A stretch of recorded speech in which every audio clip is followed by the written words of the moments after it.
Phone रखने के बाद काव्या अपने रूम से बाहर निकली। ड्राइंग रूम में उसके पापा बैठे हुए थे। काव्या ने पूछा, आपने अपनी दवाई ले ली?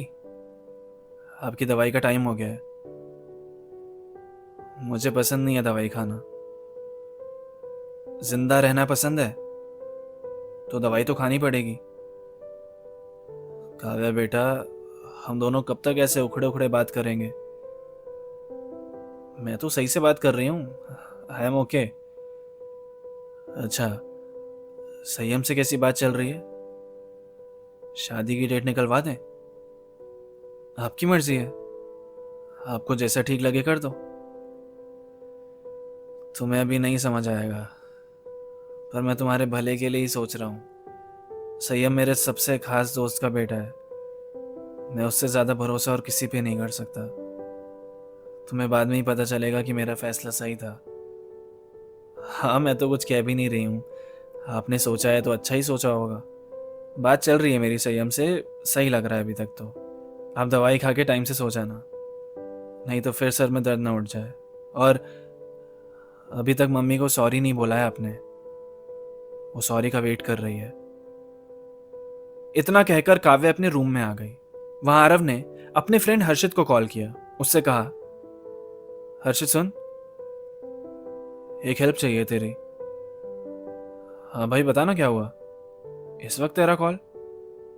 हाँ यार, एक बात पूछनी थी तुझसे। फ्री है क्या? बता ना। यार, Kavya broke up with me. क्या? कब भाई? तुम्हारा तो सब बढ़िया चल रहा था। 1 महीने पहले। रीजन दे रही है, लाइक पापा नहीं माने एंड ऑल। एंड किसी संयम से बातचीत चल रही है उसकी, जिसको उसके पापा ने ही चूज किया है। और कहने को कह रही है that she doesn't love me any more. And मुझे लग रहा है कि वो जानबूझ के ऐसे कर रही है। एग्जैक्ट रीजन नहीं बता रही। Bro, are you okay? तू कैसा है अभी? एंड 1 महीने पहले की कहानी तू मुझे आज बता रहा है? अरे जब अचानक हुआ तो मुझे लगा आई हैंडल इट, पर अब लग रहा है नहीं हो रहा। मैं पागल ना हो जाऊं इसलिए तुझे कॉल किया। I can't live without her यार, और मुझे वो वापस चाहिए। तू बता ना, कुछ क्या कर सकता हूँ मैं? यार, ये लड़कियां होती ऐसी है। प्यार प्यार बोल के जब बात आती है सीरियस होने की तो इनके घर वाले नहीं मानते, या और कोई हजार बहाने। पर सच बात तो ये है कि अगर कोई चाहता होगा ना, सच में सीरियस होगा, तो वो करता है यार। वो नहीं झुकता किसी के आगे।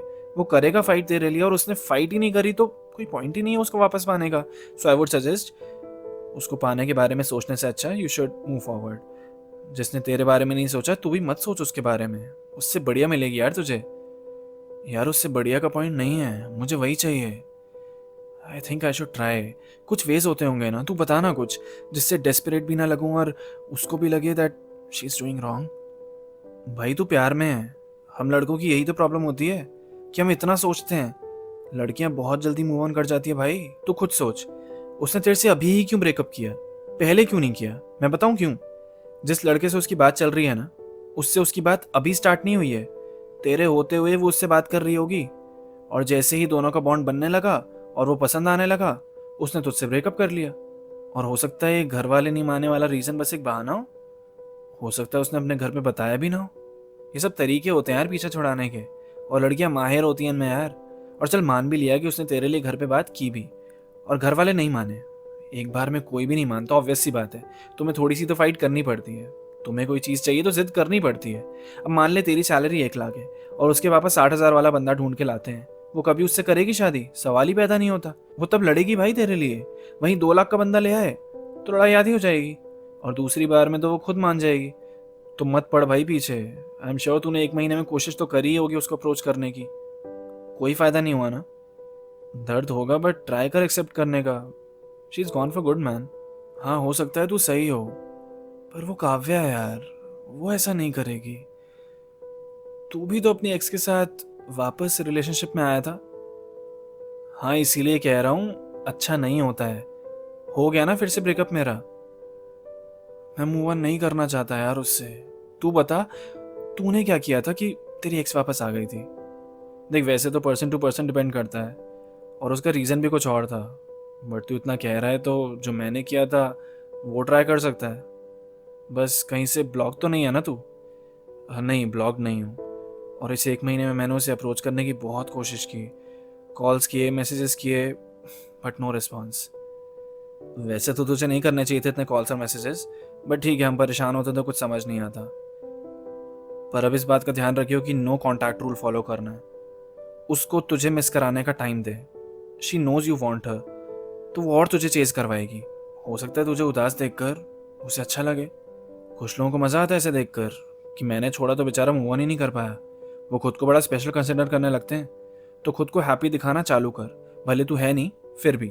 तू उसको मैसेजेस कर रहा था रेगुलरली, अब तू जैसे ही वो मैसेजेस करना बंद कर देगा तो उसको फर्क पड़ेगा इससे कि तूने मैसेजेस करने बंद क्यों कर दिए। कहीं तुझे कोई और तो नहीं मिल गया। फिर वो तुझे स्टॉक करना शुरू कर देगी, तेरी एक्टिविटीज़ पे ध्यान देना शुरू कर देगी। और अगर वो यहाँ तक पहुँच गई तो चांसेस हैं कि वो तुझे खुद टेक्स्ट करेगी। किसी लड़की के साथ स्टोरी वगैरह भी डाल दियो और उस लड़की का फेस नहीं दिखना चाहिए, सिर्फ हाथ हो गए, शूज़ हो गए, just to show that you are with someone else and you are happy. तब जाके वो तेरे पास आना चाहेगी। खुद से टेक्स्ट मत करियो, उसका ही आना चाहिए। और अगर ये सब करने के बाद भी नहीं आता है तो तुझे ब्रेकअप को एक्सेप्ट करना पड़ेगा और आगे बढ़ना पड़ेगा। रिलेशनशिप में इतने गेम्स खेलने पड़ेंगे क्या? चल ठीक है, बात में पॉइंट तो है तेरे। I try this. थैंक्स यार। फोन रखने के बाद आरव सोचने लगा। सोचा नहीं था कभी कि काव्या तुमसे एक बात करने के लिए इतना सोचना पड़ेगा। तुमसे बात करने के लिए तुमसे बात नहीं करनी होगी अब। No contact rule. खुश नहीं हूं फिर भी खुश दिखाना पड़ेगा खुद को। और इन सब के बावजूद भी तुमने अप्रोच नहीं किया तो तुम्हें भूल जाऊंगा। मुश्किल लग रहा है बड़ा। हर्षित ने क्या कमाल टिप्स दी ना, और बहुत अच्छे से समझाया भी आरव को। अब आरव जब ये सब फॉलो करेगा तो आपको लगता है काव्या टेक्स्ट करेगी उसे? क्या आरव काव्या को वापस पाने में सक्सेसफुल हो पाएगा? जानते हैं अगले एपिसोड में। और अगला एपिसोड ही इस कहानी का लास्ट एपिसोड भी होने वाला है, तो मजा भी डबल आएगा। मिलते हैं फिर। Keep listening stories with Abhash Jha.